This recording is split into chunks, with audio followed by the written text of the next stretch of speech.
ಓಂ ಶಾಂತಿ.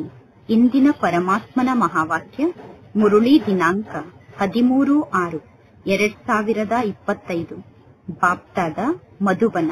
ಮಧುರ ಮಕ್ಕಳೇ, ಈ ಬೇಹದ್ದಿನ ಆಟದಲ್ಲಿ ಆತ್ಮರಾದ ನೀವು ಪಾತ್ರಧಾರಿಗಳಾಗಿದ್ದೀರಾ. ನಿಮ್ಮ ನಿವಾಸ ಸ್ಥಾನ ಮಧುರವಾದ ಶಾಂತಿಯ ಲೋಕ ಆಗಿದೆ. ನೀವೀಗ ಆ ಶಾಂತಿಯ ಲೋಕಕ್ಕೆ ಹೋಗಬೇಕು. ಇಂದಿನ ಪ್ರಶ್ನೆಯಾಗಿದೆ, ಯಾರು ನಾಟಕದ ಆಟವನ್ನು ಯಥಾರ್ಥವಾಗಿ ಅರ್ಥ ಮಾಡಿಕೊಂಡಿದ್ದಾರೋ ಅವರ ಬಾಯಿಂದ ಎಂತಹ ಶಬ್ದ ಬರಲು ಸಾಧ್ಯ ಇಲ್ಲ?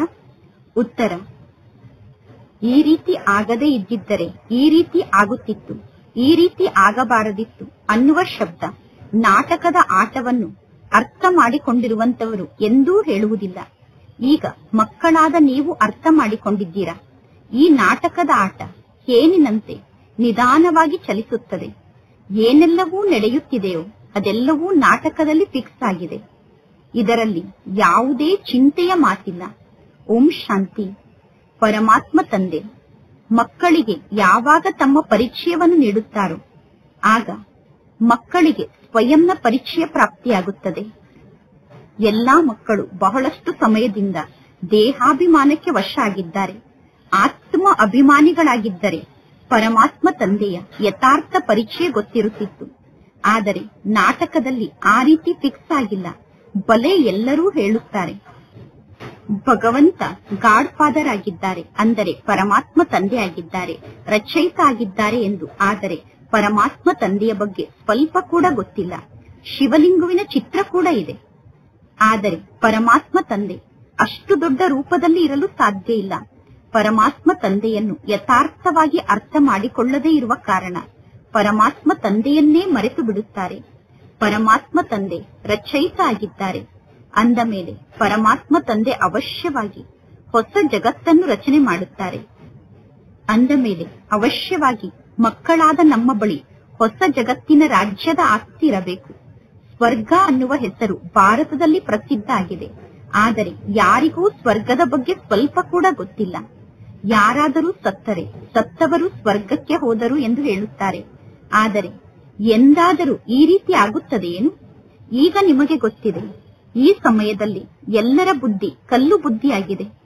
ಎಲ್ಲರೂ ನಂಬರ್ ವಾರಾಗಿ ಕಲ್ಲು ಬುದ್ಧಿಯವರಾಗಿದ್ದಾರೆ ಎಂದು ಹೇಳಲಾಗುತ್ತದೆ.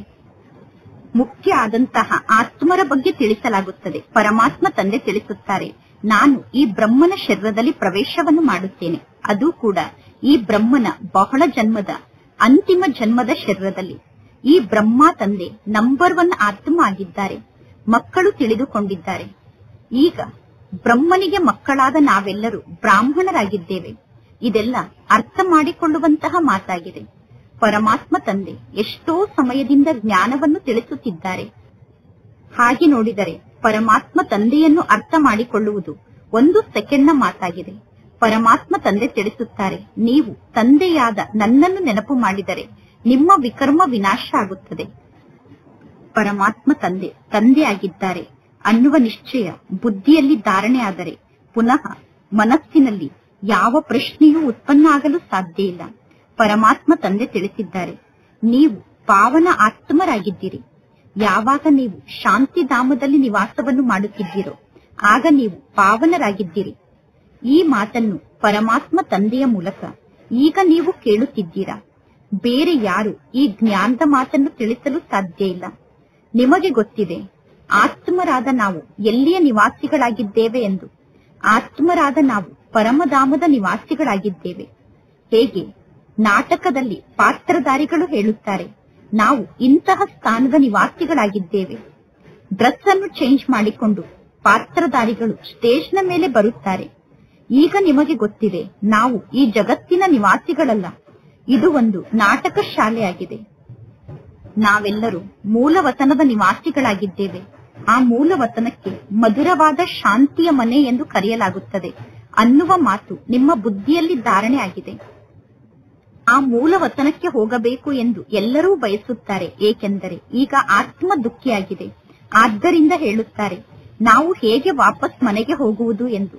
ಮನೆಯ ಮಾರ್ಗ ಗೊತ್ತಿರದೇ ಇರುವ ಕಾರಣ ಎಲ್ಲರೂ ಅಲೆದಾಡುತ್ತಿದ್ದಾರೆ. ಈಗ ನೀವು ಅಲೆದಾಡುವುದರಿಂದ ಮುಕ್ತ ಆಗಿದ್ದೀರಾ. ಈಗ ಮಕ್ಕಳಿಗೆ ಮನೆಯ ಮಾರ್ಗ ಗೊತ್ತಾಗಿದೆ. ಈಗ ನೀವು ಸತ್ಯವಾಗಿಯೂ ಮನೆಗೆ ಹೋಗಬೇಕು. ಆತ್ಮನಾದ ನಾನು ಎಷ್ಟು ಸಣ್ಣ ಬಿಂದು ಆಗಿದ್ದೇನೆ. ಆತ್ಮ ಒಂದು ಸಣ್ಣ ಬಿಂದು ಆಗಿದೆ ಅನ್ನುವುದು ಅದ್ಭುತ ಮಾತಾಗಿದೆ. ಇದಕ್ಕೆ ದೈವಲೀಲೆ ಎಂದು ಕರೆಯಲಾಗುತ್ತದೆ. ಇಷ್ಟು ಸಣ್ಣ ಆತ್ಮದಲ್ಲಿ ಎಷ್ಟು ದೊಡ್ಡ ಪಾತ್ರ ಫಿಕ್ಸ್ ಆಗಿದೆ. ಪರಂಪಿತಾ ಪರಮಾತ್ಮ ತಂದೆ ಹೇಗೆ ಪಾತ್ರವನ್ನು ಅಭಿನಯ ಮಾಡುತ್ತಾರೆ ಅನ್ನುವುದು ಈಗ ನಿಮಗೆ ಅರ್ಥ ಆಗಿದೆ. ಎಲ್ಲರಿಗಿಂತ ಮುಖ್ಯ ಪಾತ್ರಧಾರಿ ಪರಮಾತ್ಮ ತಂದೆ ಆಗಿದ್ದಾರೆ. ಮಾಡಿಸುವಾತ ತಂದೆ ಪರಮಾತ್ಮ ಆಗಿದ್ದಾರೆ. ಈಗ ಮಧುರಾತಿ ಮಧುರ ಮಕ್ಕಳಾದ ನೀವು, ಆತ್ಮರಾದ ನಾವು ಶಾಂತಿಧಾಮದಿಂದ ಈ ಸೃಷ್ಟಿಗೆ ಬರುತ್ತೇವೆ. ಹೊಸದಾಗಿ ಆತ್ಮರು ಹುಟ್ಟಿ ಕೆಳಗಡೆ ಬಂದು ಶರೀರದಲ್ಲಿ ಪ್ರವೇಶವನ್ನು ಮಾಡುವುದಿಲ್ಲ. ಆತ್ಮರಾದ ನಾವೆಲ್ಲರೂ ಶಾಂತಿಧಾಮದಲ್ಲಿ ನಿವಾಸವನ್ನು ಮಾಡುತ್ತೇವೆ. ಅಲ್ಲಿಂದ ಪಾತ್ರವನ್ನು ಮಾಡಲು ಈ ಸೃಷ್ಟಿಗೆ ಬರುತ್ತೇವೆ. ಎಲ್ಲರೂ ಪಾತ್ರವನ್ನು ಅಭಿನಯ ಮಾಡಲೇಬೇಕು. ಇದು ಒಂದು ಆಟ ಆಗಿದೆ. ಸೂರ್ಯ, ಚಂದ್ರ, ನಕ್ಷತ್ರ ಮುಂತಾದವರು ಯಾರಾಗಿದ್ದಾರೆ? ಸೂರ್ಯ, ಚಂದ್ರ, ನಕ್ಷತ್ರ ಇದೆಲ್ಲ ಲೈಟ್ ಆಗಿದೆ. ಈ ಸೂರ್ಯ, ಚಂದ್ರ, ನಕ್ಷತ್ರದ ಆಧಾರದಿಂದ ಈ ಹಗಲು ರಾತ್ರಿಯ ಆಟ ನಡೆಯುತ್ತದೆ. ಕೆಲವರು ಹೇಳುತ್ತಾರೆ ಸೂರ್ಯ ದೇವತಾಯ ನಮಃ, ಚಂದ್ರ ದೇವತಾಯ ನಮಃ ಎಂದು. ಆದರೆ ವಾಸ್ತವದಲ್ಲಿ ಸೂರ್ಯ ಮತ್ತು ಚಂದ್ರ ದೇವತೆಗಳಲ್ಲ. ಈ ಆಟದ ಬಗ್ಗೆ ಯಾರಿಗೂ ಗೊತ್ತಿಲ್ಲ. ಸೂರ್ಯ ಮತ್ತು ಚಂದ್ರರಿಗೆ ದೇವತೆಗಳು ಎಂದು ಕರೆಯುತ್ತಾರೆ. ವಾಸ್ತವದಲ್ಲಿ ಈ ಸೃಷ್ಟಿ ನಾಟಕದಲ್ಲಿ ಸೂರ್ಯ, ಚಂದ್ರ ಎಲ್ಲರೂ ಕೂಡ ಲೈಟ್ ಆಗಿದ್ದಾರೆ. ನಾವೆಲ್ಲರೂ ಶಾಂತಿಧಾಮದ ನಿವಾಸಿಗಳಾಗಿದ್ದೇವೆ. ನಾವೆಲ್ಲರೂ ನಮ್ಮ ಮಧುರ ಮನೆಯ ನಿವಾಸಿಗಳಾಗಿದ್ದೇವೆ. ಅಲ್ಲಿಂದ ಇಲ್ಲಿಗೆ ಬಂದು ನಾವು ಪಾತ್ರವನ್ನು ಅಭಿನಯ ಮಾಡುತ್ತಿದ್ದೇವೆ. ಈ ನಾಟಕ ಚಕ್ರ ಹೇನಿನಂತೆ ನಿಧಾನವಾಗಿ ಚಲಿಸುತ್ತಿರುತ್ತದೆ. ಏನೆಲ್ಲಾ ನಡೆಯುತ್ತಿದೆಯೋ ಅದೆಲ್ಲವೂ ನಾಟಕದಲ್ಲಿ ಫಿಕ್ಸ್ ಆಗಿದೆ.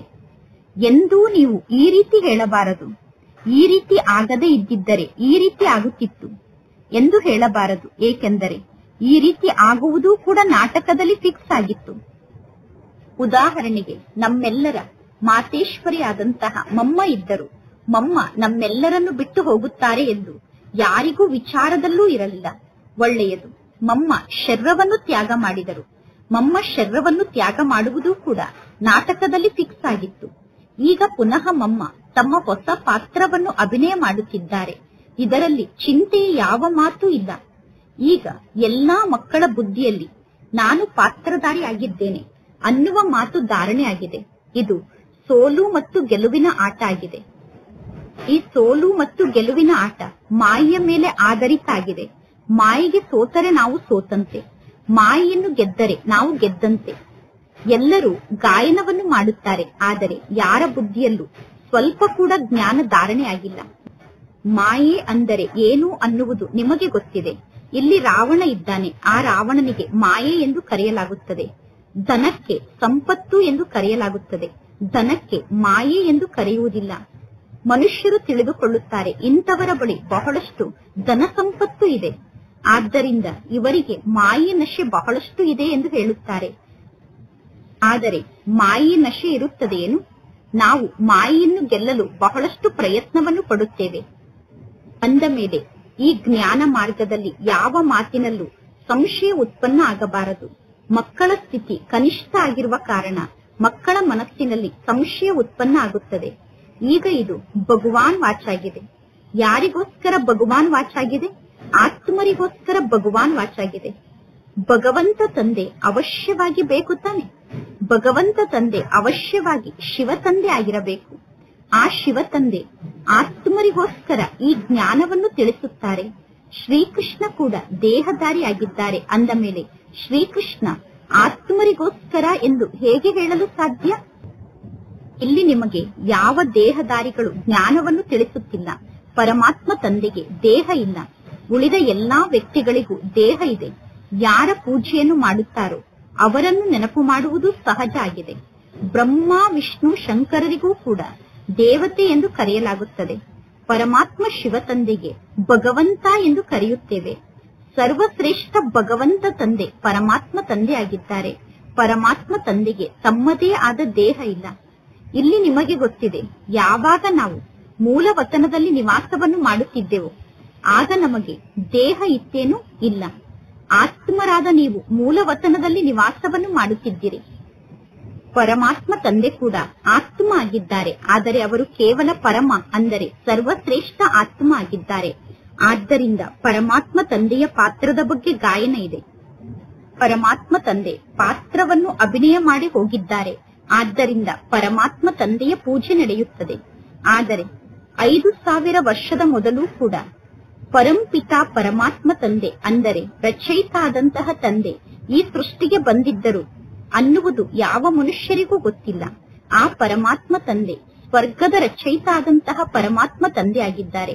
ಪ್ರತಿ 5000 ವರ್ಷದ ನಂತರ ಕಲ್ಪದ ಸಂಗಮ ಯುಗದಲ್ಲಿ ಪರಮಾತ್ಮ ತಂದೆ ಬರುತ್ತಾರೆ. ಆದರೆ ಕಲ್ಪದ ಆಯಸ್ಸನ್ನು ಬಹಳ ಉದ್ದ ಮತ್ತು ಅಗಲವಾಗಿ ತೋರಿಸಿರುವ ಕಾರಣ ಎಲ್ಲಾ ಜ್ಞಾನದ ಮಾತನ್ನು ಜನ ಮರೆತು ಬಿಟ್ಟಿದ್ದಾರೆ. ಈಗ ಮಕ್ಕಳಾದ ನಿಮಗೆ ಪರಮಾತ್ಮ ತಂದೆ ಕುಳಿತು ತಿಳಿಸುತ್ತಾರೆ.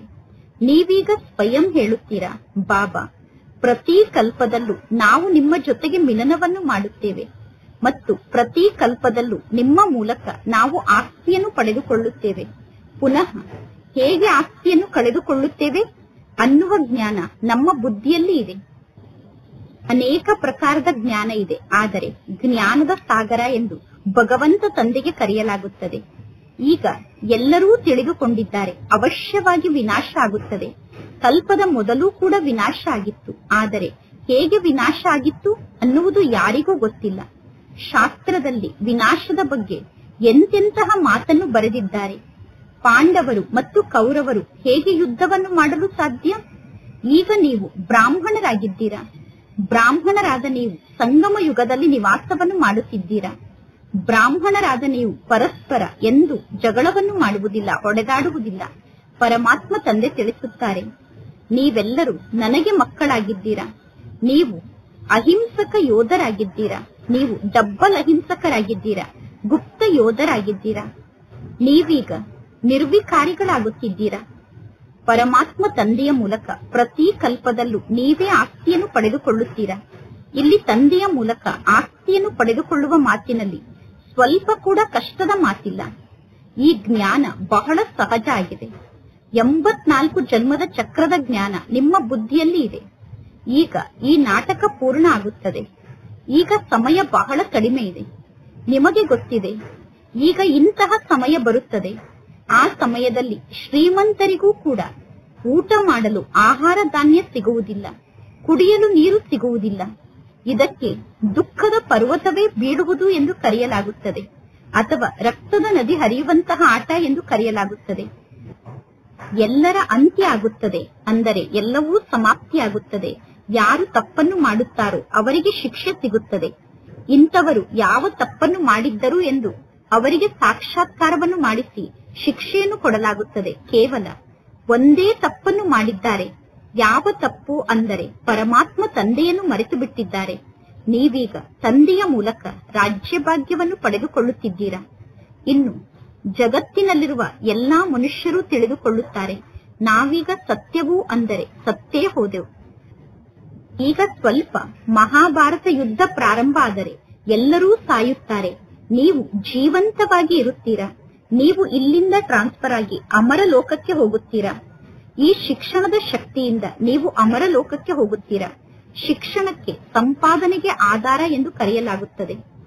ಶಾಸ್ತ್ರದಲ್ಲೂ ಕೂಡ ಶಿಕ್ಷಣ ಇದೆ. ಶಾಸ್ತ್ರದ ಶಿಕ್ಷಣದ ಮೂಲಕ ಅವರು ಸಂಪಾದನೆಯನ್ನು ಮಾಡಿಕೊಳ್ಳುತ್ತಾರೆ. ಆದರೆ ಆ ಶಿಕ್ಷಣ ಭಕ್ತಿಯ ಶಿಕ್ಷಣ ಆಗಿದೆ. ಈಗ ಪರಮಾತ್ಮ ತಂದೆ ತಿಳಿಸುತ್ತಾರೆ, ನಾನು ನಿಮ್ಮನ್ನು ಈ ರೀತಿ ಲಕ್ಷ್ಮೀ ನಾರಾಯಣರ ಸಮಾನ ಮಾಡುತ್ತೇನೆ. ಈಗ ನೀವು ಬಚ್ಚ ಬುದ್ಧಿವುಳ್ಳವರಾಗುತ್ತೀರಾ. ನಿಮಗೆ ಗೊತ್ತಿದೆ, ನಾವೀಗ ಸರ್ವಶ್ರೇಷ್ಠ ಆತ್ಮರಾಗುತ್ತೇವೆ. ನಂತರ ಪುನರ್ಜನ್ಮವನ್ನು ಪಡೆದುಕೊಳ್ಳುತ್ತಾ ಕೆಳಗಡೆ ಇಳಿಯುತ್ತಾ ಬರುತ್ತೇವೆ. ಹೊಸಬರು ಅವಶ್ಯವಾಗಿ ಹಳಬರಾಗುತ್ತಾರೆ. ನಾವೆಲ್ಲರೂ ಹೊಸಬರಿಂದ ಹಳಬರಾಗುತ್ತೇವೆ. ಅವಶ್ಯವಾಗಿ ನಾವು ಏಣಿಯನ್ನು ಇಳಿಯಲೇಬೇಕು. ಈಗ ಈ ಸಂಪೂರ್ಣ ಸೃಷ್ಟಿಯೇ ಇಳಿಯುವ ಕಲೆಯಲ್ಲಿ ಇದೆ. ಮೊದಲು ಏರುವ ಕಲೆಯಲ್ಲಿ ಇತ್ತು. ಸೃಷ್ಟಿ ಏರುವ ಕಲೆಯಲ್ಲಿ ಇದ್ದಾಗ ಈ ದೇವತೆಗಳ ರಾಜ್ಯ ಇತ್ತು, ಸ್ವರ್ಗ ಇತ್ತು. ಈಗ ಈ ಜಗತ್ತು ನರಕ ಆಗಿದೆ. ನೀವೀಗ ಪುನಃ ಸ್ವರ್ಗದ ನಿವಾಸಿಗಳಾಗುವುದಕ್ಕೋಸ್ಕರ ಪುರುಷಾರ್ಥವನ್ನು ಮಾಡುತ್ತಿದ್ದೀರಾ. ಬಾಬಾ ಬಾಬಾ ಎಂದು ಹೇಳುತ್ತೀರಾ. ಎಲ್ಲರೂ ಓ ಪರಮಾತ್ಮ ತಂದೆ ಎಂದು ಕೂಗಿ ಕರೆಯುತ್ತಾರೆ. ಆದರೆ ಪರಮಾತ್ಮ ತಂದೆ ಆತ್ಮರಿಗೆ ಸರ್ವಶ್ರೇಷ್ಠ ತಂದೆಯಾಗಿದ್ದಾರೆ ಅನ್ನುವುದು ಯಾರಿಗೂ ಗೊತ್ತಿಲ್ಲ. ಪರಮಾತ್ಮ ತಂದೆಯ ಮಕ್ಕಳಾದ ನಾವು ಇಷ್ಟೊಂದು ದುಃಖಿಗಳು ಏಕೆ ಆಗಿದ್ದೇವೆ? ಈಗ ನಿಮಗೆ ಗೊತ್ತಿದೆ, ಎಲ್ಲರೂ ದುಃಖಿಗಳು ಆಗಲೇಬೇಕು. ಇದು ದುಃಖ ಮತ್ತು ಸುಖದ ಆಟ ಆಗಿದೆ. ಇದು ಸುಖ ದುಃಖದ ಆಟ ಆಗಿದೆ. ಗೆದ್ದಾಗ ಸುಖಿಗಳಾಗಿ ಇರುತ್ತೇವೆ, ಸೋತಾಗ ದುಃಖಿಗಳಾಗುತ್ತೇವೆ. ಪರಮಾತ್ಮ ತಂದೆ ನಮಗೆ ರಾಜ್ಯವನ್ನು ನೀಡಿದ್ದರು. ರಾವಣ ನಮ್ಮಿಂದ ಆ ರಾಜ್ಯವನ್ನು ಕಿತ್ತುಕೊಂಡಿದ್ದಾನೆ. ಈಗ ಮಕ್ಕಳ ಬುದ್ಧಿಯಲ್ಲಿ ಇದೆ, ಪರಮಾತ್ಮ ತಂದೆಯ ಮೂಲಕ ನಮಗೆ ಅವಶ್ಯವಾಗಿ ಸ್ವರ್ಗದ ಆಸ್ತಿ ಸಿಗುತ್ತದೆ. ಈಗ ಪರಮಾತ್ಮ ತಂದೆ ಬಂದಿದ್ದಾರೆ. ನಾವೀಗ ಕೇವಲ ಪರಮಾತ್ಮ ತಂದೆಯನ್ನು ನೆನಪು ಮಾಡಬೇಕು. ಪರಮಾತ್ಮ ತಂದೆಯನ್ನು ನೆನಪು ಮಾಡಿದರೆ ನಮ್ಮ ಪಾಪ ನಾಶ ಆಗುತ್ತದೆ. ಜನ್ಮ ಜನ್ಮಾಂತರದ ಪಾಪದ ಹೊರೆ ತಲೆಯ ಮೇಲಿದೆ. ಈಗ ನಿಮಗೆ ಗೊತ್ತಿದೆ, ನೀವು ಬಹಳಷ್ಟು ದುಃಖಿಗಳಾಗುವುದಿಲ್ಲ. ನಿಮ್ಮ ಜೀವನದಲ್ಲಿ ಸ್ವಲ್ಪ ಸುಖ ಕೂಡ ಇದೆ. ಹಿಟ್ಟಿನಲ್ಲಿ ಉಪ್ಪನ್ನು ಹಾಕಿದಷ್ಟು ಸುಖ ಈ ಸಮಯದಲ್ಲಿ ನಿಮ್ಮ ಜೀವನದಲ್ಲಿ ಇದೆ. ಈ ಸುಖಕ್ಕೆ ಕಾಗವಿಷ್ಟ ಸಮಾನ ಸುಖ ಎಂದು ಕರೆಯಲಾಗುತ್ತದೆ.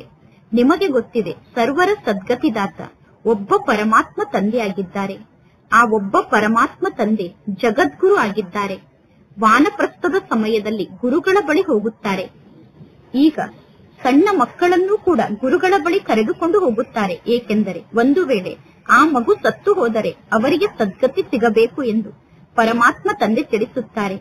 ವಾಸ್ತವದಲ್ಲಿ ನೀವೀಗ ಯಾರಿಗೂ ಗುರು ಎಂದು ಕರೆಯಲು ಸಾಧ್ಯ ಇಲ್ಲ. ಯಾರು ಸದ್ಗತಿಯನ್ನು ನೀಡುತ್ತಾರೋ ಅವರಿಗೆ ಗುರು ಎಂದು ಕರೆಯಲಾಗುತ್ತದೆ. ಸದ್ಗತಿದಾತ ಒಬ್ಬ ಪರಮಾತ್ಮ ತಂದೆಯಾಗಿದ್ದಾರೆ. ಇನ್ನು ಯೇಸು ಕ್ರಿಸ್ತ, ಬುದ್ಧ ಮುಂತಾದವರು ಗುರುಗಳಲ್ಲ. ಯೇಸು ಕ್ರಿಸ್ತ, ಬುದ್ಧ ಮುಂತಾದವರು ಬಂದ ತಕ್ಷಣ ಎಲ್ಲರಿಗೂ ಸದ್ಗತಿ ಸಿಗುತ್ತದೆಯೇನು? ಯೇಸು ಕ್ರಿಸ್ತ ಬಂದರು. ಅವರು ಬಂದ ನಂತರ ಆ ಧರ್ಮದ ಆತ್ಮರು ಅವರ ಹಿಂದೆ ಬರಲು ಪ್ರಾರಂಭ ಮಾಡುತ್ತಾರೆ. ಯಾರೆಲ್ಲ ಕ್ರಿಶ್ಚಿಯನ್ ಧರ್ಮದ ಆತ್ಮರಾಗಿದ್ದರೋ ಅವರೆಲ್ಲ ಕ್ರೈಸ್ಟ್ನ ಹಿಂದೆ ಬರುತ್ತಾರೆ. ಅಂದ ಮೇಲೆ ಪುನಃ ಕ್ರೈಸ್ಟ್ಗೆ ಗುರು ಎಂದು ಹೇಗೆ ಕರೆಯಲು ಸಾಧ್ಯ? ಯಾರು ವಾಪಸ್ ಕರೆದುಕೊಂಡು ಹೋಗಲು ನಿಮಿತ್ತ ಆಗುತ್ತಾರೋ ಅವರಿಗೆ ಗುರು ಎಂದು ಕರೆಯಲಾಗುತ್ತದೆ. ಪತಿತ ಪಾವನ ಎಂದು ಒಬ್ಬ ಪರಮಾತ್ಮ ತಂದೆಗೆ ಕರೆಯಲಾಗುತ್ತದೆ. ಆ ಪರಮಾತ್ಮ ತಂದೆ ಎಲ್ಲರನ್ನೂ ವಾಪಸ್ ಮನೆಗೆ ಕರೆದುಕೊಂಡು ಹೋಗುವಂತವರಾಗಿದ್ದಾರೆ. ಪರಮಾತ್ಮ ತಂದೆ ಸ್ವರ್ಗವನ್ನು ಸ್ಥಾಪನೆ ಮಾಡುತ್ತಾರೆ. ಕೇವಲ ಎಲ್ಲರನ್ನೂ ವಾಪಸ್ ಕರೆದುಕೊಂಡು ಹೋದರೆ, ಸ್ಥಾಪನೆಯನ್ನು ಮಾಡದೇ ಇದ್ದರೆ ಪ್ರಳಯ ಆಗಿಬಿಡುತ್ತದೆ. ಆದರೆ ಪ್ರಳಯ ಆಗಲು ಸಾಧ್ಯ ಇಲ್ಲ. ಸರ್ವಶಾಸ್ತ್ರಗಳಿಗೂ ಶಿರೋಮಣಿ ಎಂದು ಶ್ರೀಮದ್ ಭಗವದ್ಗೀತೆಗೆ ಗಾಯನವನ್ನು ಮಾಡಲಾಗುತ್ತದೆ. ಯದಾ ಯದಾ ಹಿ ಧರ್ಮಸ್ಯ ಎಂದು ಗಾಯನ ಇದೆ. ಭಾರತದಲ್ಲೇ ಪರಮಾತ್ಮ ತಂದೆ ಬರುತ್ತಾರೆ. ಸ್ವರ್ಗದ ರಾಜ್ಯಭಾಗ್ಯವನ್ನು ನೀಡುವಂತವರು ಪರಮಾತ್ಮ ತಂದೆಯಾಗಿದ್ದಾರೆ. ಅಂತಹ ಪರಮಾತ್ಮ ತಂದೆಗೆ ಜಗತ್ತಿನ ಜನ ಸರ್ವವ್ಯಾಪಿ ಎಂದು ಕರೆಯುತ್ತಾರೆ. ಈಗ ಮಕ್ಕಳಿಗೆ ಖುಷಿ ಇದೆ. ಹೊಸ ಜಗತ್ತಿನಲ್ಲಿ, ಸಂಪೂರ್ಣ ವಿಶ್ವದಲ್ಲಿ ಒಂದೇ ರಾಜ್ಯ ಇರುತ್ತದೆ. ಹೊಸ ಜಗತ್ತಿನಲ್ಲಿ ಇಡೀ ವಿಶ್ವದಲ್ಲಿ ಕೇವಲ ನಮ್ಮ ಒಂದೇ ಒಂದು ರಾಜ್ಯ ಇರುತ್ತದೆ ಅನ್ನುವ ಖುಷಿ ಈಗ ಮಕ್ಕಳಿಗೆ ಇದೆ. ಆ ರಾಜ್ಯವನ್ನು ನಮ್ಮಿಂದ ಯಾರೂ ಕಿತ್ತುಕೊಳ್ಳಲು ಸಾಧ್ಯ ಇಲ್ಲ. ಈ ಸಮಯದಲ್ಲಿ ಎಲ್ಲರೂ ತುಂಡು ತುಂಡು ಭೂಮಿಗೋಸ್ಕರ ಪರಸ್ಪರ ಎಷ್ಟೊಂದು ಜಗಳವನ್ನು ಮಾಡುತ್ತಿದ್ದಾರೆ. ಈಗ ಇಲ್ಲಿ ನಿಮಗೆ ಖುಷಿ ಇದೆ. ಖುಷಿಯಿಂದ ನಿಮಗೆ ರೋಮಾಂಚನ ಆಗಬೇಕು. ಕಲ್ಪ ಕಲ್ಪದಲ್ಲೂ ನಾವು ಪರಮಾತ್ಮ ತಂದೆಯ ಮೂಲಕ ಆಸ್ತಿಯನ್ನು ಪಡೆದುಕೊಳ್ಳುತ್ತೇವೆ ಅಂದ ಮೇಲೆ ಮಕ್ಕಳಿಗೆ ಎಷ್ಟೊಂದು ಖುಷಿ ಇರಬೇಕು. ಪರಮಾತ್ಮ ತಂದೆ ತಿಳಿಸುತ್ತಾರೆ, ಕೇವಲ ತಂದೆಯಾದ ನನ್ನನ್ನು ನೀವು ನೆನಪು ಮಾಡಿ ಎಂದು. ಆದರೂ ಕೂಡ ಮಕ್ಕಳಾದ ನೀವು ಪರಮಾತ್ಮ ತಂದೆಯ ನೆನಪನ್ನು ಮರೆತು ಬಿಡುತ್ತೀರಾ. ಎಲ್ಲರೂ ಹೇಳುತ್ತಾರೆ, ಬಾಬಾ ಯೋಗ ಕಟ್ಟಾಗಿ ಬಿಡುತ್ತದೆ, ಅಂದರೆ ನಿಮ್ಮ ಜೊತೆಗೆ ಯೋಗ ಜೋಡಣೆ ಆಗುವುದಿಲ್ಲ ಎಂದು. ಆದ್ದರಿಂದ ಪರಮಾತ್ಮ ತಂದೆ ತಿಳಿಸಿದ್ದಾರೆ, ಯೋಗ ಅನ್ನುವ ಶಬ್ದವನ್ನು ತೆಗೆದುಹಾಕಿ. ಯೋಗ ಅನ್ನುವ ಶಬ್ದ ಶಾಸ್ತ್ರದ ಶಬ್ದ ಆಗಿದೆ. ಪರಮಾತ್ಮ ತಂದೆ ತಿಳಿಸುತ್ತಾರೆ, ತಂದೆಯಾದ ನನ್ನನ್ನು ನೀವು ನೆನಪು ಮಾಡಿ. ಯೋಗ ಅನ್ನುವಂಥದ್ದು ಭಕ್ತಿ ಮಾರ್ಗದ ಶಬ್ದ ಆಗಿದೆ. ಪರಮಾತ್ಮ ತಂದೆಯ ಮೂಲಕ ಸ್ವರ್ಗದ ರಾಜ್ಯಭಾಗ್ಯ ಸಿಗುತ್ತದೆ. ಅಂದ ಮೇಲೆ ಪರಮಾತ್ಮ ತಂದೆಯನ್ನು ನೀವು ನೆನಪು ಮಾಡದೇ ಇದ್ದರೆ ನಿಮ್ಮ ವಿಕರ್ಮ ಹೇಗೆ ವಿನಾಶ ಆಗಲು ಸಾಧ್ಯ? ತಂದೆಯನ್ನು ನೆನಪು ಮಾಡದೇ ಇದ್ದರೆ ನಿಮಗೆ ಹೇಗೆ ರಾಜ್ಯಭಾಗ್ಯ ಸಿಗಲು ಸಾಧ್ಯ? ಪರಮಾತ್ಮ ತಂದೆಯನ್ನು ನೆನಪು ಮಾಡದೇ ಇದ್ದರೆ ನಿಮ್ಮ ಪದವಿ ಕಡಿಮೆ ಆಗಿಬಿಡುತ್ತದೆ. ತಂದೆಯನ್ನು ನೆನಪು ಮಾಡದೇ ಇದ್ದರೆ ನೀವು ಸಣ್ಣ ಪದವಿಯನ್ನು ಪಡೆದುಕೊಳ್ಳುತ್ತೀರಾ. ಪರಮಾತ್ಮ ತಂದೆಯನ್ನು ನೆನಪು ಮಾಡದೇ ಇದ್ದರೆ ನೀವು ಶಿಕ್ಷೆಯನ್ನು ಅನುಭವ ಮಾಡುತ್ತೀರಾ. ಮಕ್ಕಳಿಗೆ ಇಷ್ಟೂ ಕೂಡ ವಿಚಾರ ಬುದ್ಧಿಯಲ್ಲಿ ಇಲ್ಲ. ಮಕ್ಕಳು ಬಹಳಷ್ಟು ಬುದ್ಧಿಹೀನರಾಗಿದ್ದಾರೆ. ಪ್ರತಿ ಕಲ್ಪದಲ್ಲೂ ತಂದೆಯಾದ ನನ್ನೊಬ್ಬನನ್ನೇ ನೀವು ನೆನಪು ಮಾಡಿ ಎಂದು ನಾನು ನಿಮಗೆ ಹೇಳುತ್ತೇನೆ. ಬದುಕಿರುವಾಗಲೇ ಇಡೀ ಜಗತ್ತಿನಿಂದ ನೀವು ಸತ್ತು ಬಿಡಬೇಕು. ಒಬ್ಬ ತಂದೆಯ ನೆನಪಿನ ಮೂಲಕ ನಿಮ್ಮ ವಿಕರ್ಮ ವಿನಾಶ ಆಗುತ್ತದೆ. ತಂದೆಯ ನೆನಪಿನ ಮೂಲಕ ನೀವು ವಿಜಯ ಮಾಲೆಯ ಮಣಿ ಆಗುತ್ತೀರಾ. ಇದು ಎಷ್ಟೊಂದು ಸಹಜ ಮಾತಾಗಿದೆ. ಸರ್ವಶ್ರೇಷ್ಠ ಅಂದರೆ ಒಬ್ಬ ಪರಮಾತ್ಮ ಶಿವ ತಂದೆ ಆಗಿದ್ದಾರೆ ಮತ್ತು ಬ್ರಹ್ಮ ತಂದೆ ಕೂಡ ಸರ್ವಶ್ರೇಷ್ಠ ಆಗಿದ್ದಾರೆ. ಸರ್ವಶ್ರೇಷ್ಠ ಶಿವ ತಂದೆ ಶ್ರೇಷ್ಠ ಆಗಿದ್ದಾರೆ ಮತ್ತು ಬ್ರಹ್ಮ ತಂದೆ ಕೂಡ ಶ್ರೇಷ್ಠ ಆಗಿದ್ದಾರೆ.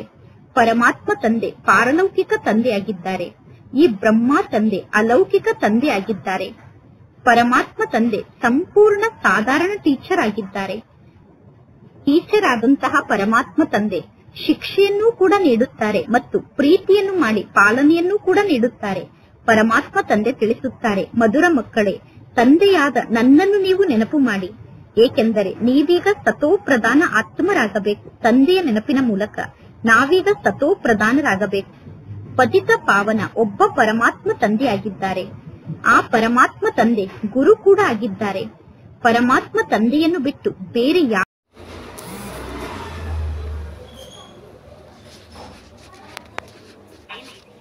ಭಾರತದಲ್ಲಿ ಪರಮಾತ್ಮ ತಂದೆ ಬರುತ್ತಾರೆ. ಸ್ವರ್ಗದ ರಾಜ್ಯ ಭಾಗ್ಯವನ್ನು ನೀಡುವಂತವರು ಪರಮಾತ್ಮ ತಂದೆಯಾಗಿದ್ದಾರೆ. ಅಂತಹ ಪರಮಾತ್ಮ ತಂದೆಗೆ ಜಗತ್ತಿನ ಜನ ಸರ್ವವ್ಯಾಪಿ ಎಂದು ಕರೆಯುತ್ತಾರೆ. ಈಗ ಮಕ್ಕಳಿಗೆ ಖುಷಿ ಇದೆ. ಹೊಸ ಜಗತ್ತಿನಲ್ಲಿ ಸಂಪೂರ್ಣ ವಿಶ್ವದಲ್ಲಿ ಒಂದೇ ರಾಜ್ಯ ಇರುತ್ತದೆ. ಹೊಸ ಜಗತ್ತಿನಲ್ಲಿ ಇಡೀ ವಿಶ್ವದಲ್ಲಿ ಕೇವಲ ನಮ್ಮ ಒಂದೇ ಒಂದು ರಾಜ್ಯ ಇರುತ್ತದೆ ಅನ್ನುವ ಖುಷಿ ಈಗ ಮಕ್ಕಳಿಗೆ ಇದೆ. ಆ ರಾಜ್ಯವನ್ನು ನಮ್ಮಿಂದ ಯಾರೂ ಕಿತ್ತುಕೊಳ್ಳಲು ಸಾಧ್ಯ ಇಲ್ಲ. ಈ ಸಮಯದಲ್ಲಿ ಎಲ್ಲರೂ ತುಂಡು ತುಂಡು ಭೂಮಿಗೋಸ್ಕರ ಪರಸ್ಪರ ಎಷ್ಟೊಂದು ಜಗಳವನ್ನು ಮಾಡುತ್ತಿದ್ದಾರೆ. ಈಗ ಇಲ್ಲಿ ನಿಮಗೆ ಖುಷಿ ಇದೆ. ಖುಷಿಯಿಂದ ನಿಮಗೆ ರೋಮಾಂಚನ ಆಗಬೇಕು. ಕಲ್ಪ ಕಲ್ಪದಲ್ಲೂ ನಾವು ಪರಮಾತ್ಮ ತಂದೆಯ ಮೂಲಕ ಆಸ್ತಿಯನ್ನು ಪಡೆದುಕೊಳ್ಳುತ್ತೇವೆ ಅಂದ ಮೇಲೆ ಮಕ್ಕಳಿಗೆ ಎಷ್ಟೊಂದು ಖುಷಿ ಇರಬೇಕು.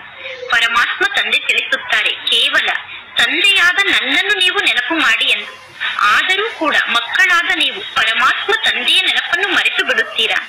ಎಲ್ಲರೂ ಹೇಳುತ್ತಾರೆ, ಬಾಬಾ ಯೋಗ ಕಟ್ಟಾಗಿ ಬಿಡುತ್ತದೆ, ಅಂದರೆ ನಿಮ್ಮ ಜೊತೆಗೆ ಯೋಗ ಜೋಡಣೆ ಆಗುವುದಿಲ್ಲ ಎಂದು. ಆದ್ದರಿಂದ ಪರಮಾತ್ಮ ತಂದೆ ತಿಳಿಸಿದ್ದಾರೆ, ಯೋಗ ಅನ್ನುವ ಶಬ್ದವನ್ನು ತೆಗೆದುಹಾಕಿ. ಯೋಗ ಅನ್ನುವ ಶಬ್ದ ಶಾಸ್ತ್ರದ ಶಬ್ದ ಆಗಿದೆ. ಪರಮಾತ್ಮ ತಂದೆ ತಿಳಿಸುತ್ತಾರೆ, ತಂದೆಯಾದ ನನ್ನನ್ನು ನೀವು ನೆನಪು ಮಾಡಿ. ಯೋಗ ಅನ್ನುವಂಥದ್ದು ಭಕ್ತಿ ಮಾರ್ಗದ ಶಬ್ದ ಆಗಿದೆ. ಪರಮಾತ್ಮ ತಂದೆಯ ಮೂಲಕ ಸ್ವರ್ಗದ ರಾಜ್ಯ ಭಾಗ್ಯ ಸಿಗುತ್ತದೆ. ಅಂದ ಮೇಲೆ ಪರಮಾತ್ಮ ತಂದೆಯನ್ನು ನೀವು ನೆನಪು ಮಾಡದೇ ಇದ್ದರೆ ನಿಮ್ಮ ವಿಕರ್ಮ ಹೇಗೆ ವಿನಾಶ ಆಗಲು ಸಾಧ್ಯ? ತಂದೆಯನ್ನು ನೆನಪು ಮಾಡದೇ ಇದ್ದರೆ ನಿಮಗೆ ಹೇಗೆ ರಾಜ್ಯ ಭಾಗ್ಯ ಸಿಗಲು ಸಾಧ್ಯ? ಪರಮಾತ್ಮ ತಂದೆಯನ್ನು ನೆನಪು ಮಾಡದೇ ಇದ್ದರೆ ನಿಮ್ಮ ಪದವಿ ಕಡಿಮೆ ಆಗಿಬಿಡುತ್ತದೆ. ತಂದೆಯನ್ನು ನೆನಪು ಮಾಡದೇ ಇದ್ದರೆ ನೀವು ಸಣ್ಣ ಪದವಿಯನ್ನು ಪಡೆದುಕೊಳ್ಳುತ್ತೀರಾ. ಪರಮಾತ್ಮ ತಂದೆಯನ್ನು ನೆನಪು ಮಾಡದೇ ಇದ್ದರೆ ನೀವು ಶಿಕ್ಷೆಯನ್ನು ಅನುಭವ ಮಾಡುತ್ತೀರಾ. ಮಕ್ಕಳಿಗೆ ಇಷ್ಟೂ ಕೂಡ ವಿಚಾರ ಬುದ್ಧಿಯಲ್ಲಿ ಇಲ್ಲ. ಮಕ್ಕಳು ಬಹಳಷ್ಟು ಬುದ್ಧಿಹೀನರಾಗಿದ್ದಾರೆ. ಪ್ರತಿ ಕಲ್ಪದಲ್ಲೂ ತಂದೆಯಾದ ನನ್ನೊಬ್ಬನನ್ನೇ ನೀವು ನೆನಪು ಮಾಡಿ ಎಂದು ನಾನು ನಿಮಗೆ ಹೇಳುತ್ತೇನೆ. ಬದುಕಿರುವಾಗಲೇ ಇಡೀ ಜಗತ್ತಿನಿಂದ ನೀವು ಸತ್ತು ಬಿಡಬೇಕು. ಒಬ್ಬ ತಂದೆಯ ನೆನಪಿನ ಮೂಲಕ ನಿಮ್ಮ ವಿಕರ್ಮ ವಿನಾಶ ಆಗುತ್ತದೆ. ತಂದೆಯ ನೆನಪಿನ ಮೂಲಕ ನೀವು ವಿಜಯ ಮಾಲೆಯ ಮಣಿ ಆಗುತ್ತೀರಾ. ಇದು ಎಷ್ಟೊಂದು ಸಹಜ ಮಾತಾಗಿದೆ. ಸರ್ವಶ್ರೇಷ್ಠ ಅಂದರೆ ಒಬ್ಬ ಪರಮಾತ್ಮ ಶಿವ ತಂದೆ ಆಗಿದ್ದಾರೆ ಮತ್ತು ಬ್ರಹ್ಮ ತಂದೆ ಕೂಡ ಸರ್ವಶ್ರೇಷ್ಠ ಆಗಿದ್ದಾರೆ. ಸರ್ವಶ್ರೇಷ್ಠ ಶಿವ ತಂದೆ ಶ್ರೇಷ್ಠ ಆಗಿದ್ದಾರೆ ಮತ್ತು ಬ್ರಹ್ಮ ತಂದೆ ಕೂಡ ಶ್ರೇಷ್ಠ ಆಗಿದ್ದಾರೆ. ಪರಮಾತ್ಮ ತಂದೆ ಪಾರಲೌಕಿಕ ತಂದೆಯಾಗಿದ್ದಾರೆ. ಈ ಬ್ರಹ್ಮ ತಂದೆ ಅಲೌಕಿಕ ತಂದೆಯಾಗಿದ್ದಾರೆ. ಪರಮಾತ್ಮ ತಂದೆ ಸಂಪೂರ್ಣ ಸಾಧಾರಣ ಟೀಚರ್ ಆಗಿದ್ದಾರೆ. ಟೀಚರ್ ಆದಂತಹ ಪರಮಾತ್ಮ ತಂದೆ ಶಿಕ್ಷೆಯನ್ನು ಕೂಡ ನೀಡುತ್ತಾರೆ ಮತ್ತು ಪ್ರೀತಿಯನ್ನು ಮಾಡಿ ಪಾಲನೆಯನ್ನು ಕೂಡ ನೀಡುತ್ತಾರೆ. ಪರಮಾತ್ಮ ತಂದೆ ತಿಳಿಸುತ್ತಾರೆ, ಮಧುರ ಮಕ್ಕಳೇ, ತಂದೆಯಾದ ನನ್ನನ್ನು ನೀವು ನೆನಪು ಮಾಡಿ, ಏಕೆಂದರೆ ನೀವೀಗ ಸತೋ ಪ್ರಧಾನ ಆತ್ಮರಾಗಬೇಕು. ತಂದೆಯ ನೆನಪಿನ ಮೂಲಕ ನಾವೀಗ ಸತೋ ಪ್ರಧಾನರಾಗಬೇಕು. ಪತಿತ ಪಾವನ ಒಬ್ಬ ಪರಮಾತ್ಮ ತಂದೆಯಾಗಿದ್ದಾರೆ. ಆ ಪರಮಾತ್ಮ ತಂದೆ ಗುರು ಕೂಡ ಆಗಿದ್ದಾರೆ. ಪರಮಾತ್ಮ ತಂದೆಯನ್ನು ಬಿಟ್ಟು ಬೇರೆ ಯಾರು ಗುರು ಆಗಲು ಸಾಧ್ಯ ಇಲ್ಲ. ಎಲ್ಲರೂ ಹೇಳುತ್ತಾರೆ, ಬುದ್ಧ ಈ ಜಗತ್ತಿನಿಂದ ಪಾರಾಗಿ ನಿರ್ವಾಣ ಧಾಮಕ್ಕೆ ಹೋದರು ಎಂದು. ಆದರೆ ಬುದ್ಧ ನಿರ್ವಾಣಕ್ಕೆ ಹೋದರು ಅನ್ನುವುದು ಅಸತ್ಯ ಮಾತಾಗಿದೆ. ಒಬ್ಬರೂ ಕೂಡ ವಾಪಸ್ ಮನೆಗೆ ಹೋಗಲು ಸಾಧ್ಯ ಇಲ್ಲ. ನಾಟಕದಲ್ಲಿ ಎಲ್ಲರ ಪಾತ್ರ ಕೂಡ ಫಿಕ್ಸ್ ಆಗಿದೆ. ಯಾರ ಬುದ್ಧಿ ಎಷ್ಟು ವಿಶಾಲ ಆಗಿದೆಯೋ ಅಷ್ಟು ಅವರಿಗೆ ಖುಷಿ ಇರುತ್ತದೆ. ಈಗ ನಿಮ್ಮ ಬುದ್ಧಿ ಬಹಳಷ್ಟು ವಿಶಾಲ ಆಗಿರಬೇಕು. ನಿಮಗೆ ಈಗ ಬಹಳಷ್ಟು ಖುಷಿ ಇರಬೇಕು.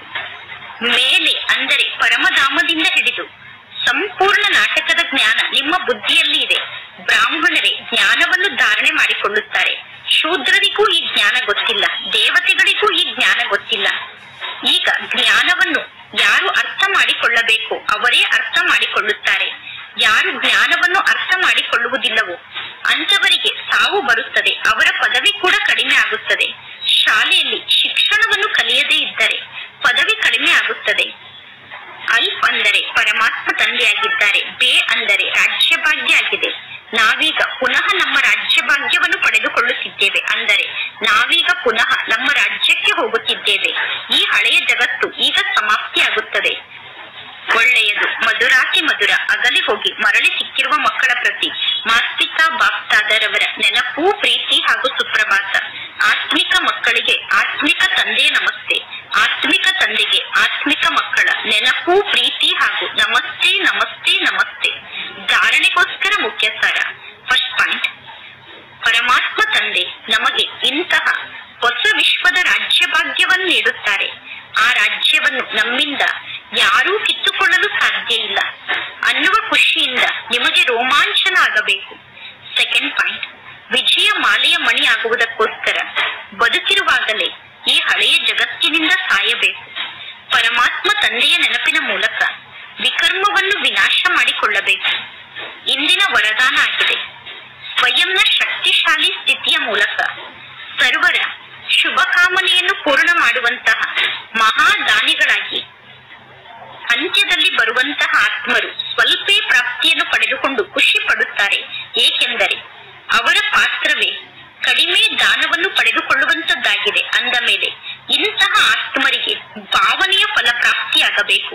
ಯಾರೂ ಕೂಡ ಫಲದಿಂದ ವಂಚಿತರಾಗಬಾರದು. ಅದಕ್ಕೋಸ್ಕರ ಈಗ ನಿಮ್ಮ ಬಳಿ ಸರ್ವಶಕ್ತಿಯನ್ನು ಜಮಾ ಮಾಡಿಕೊಳ್ಳಿ. ಯಾವಾಗ ನೀವು ಸ್ವಯಂ ಸಂಪೂರ್ಣ ಶಕ್ತಿಶಾಲಿ ಸ್ಥಿತಿಯಲ್ಲಿ ಸ್ಥಿತಾಗಿ ಮಹಾದಾನಿ ಸ್ಥಿತಿಯಲ್ಲಿ ಸ್ಥಿತ ಆಗುತ್ತೀರೋ ಆಗ ಯಾವುದಾದರೂ ಆತ್ಮಕ್ಕೆ ನೀವು ಸಹಯೋಗವನ್ನು ನೀಡಿ, ಮಹಾದಾನವನ್ನು ನೀಡಿ, ನಿಮ್ಮ ಕರ್ತವ್ಯದ ಆಧಾರದಿಂದ ಶುಭ ಭಾವನೆಯ ಸ್ವಿಚ್ ಅನ್ನು ಆನ್ ಮಾಡಿದ ತಕ್ಷಣ ನಿಮ್ಮ ದೃಷ್ಟಿಯ ಮೂಲಕ ಆ ಆತ್ಮರ ಜೀವನವೇ ಪರಿವರ್ತನೆ ಆಗುತ್ತದೆ.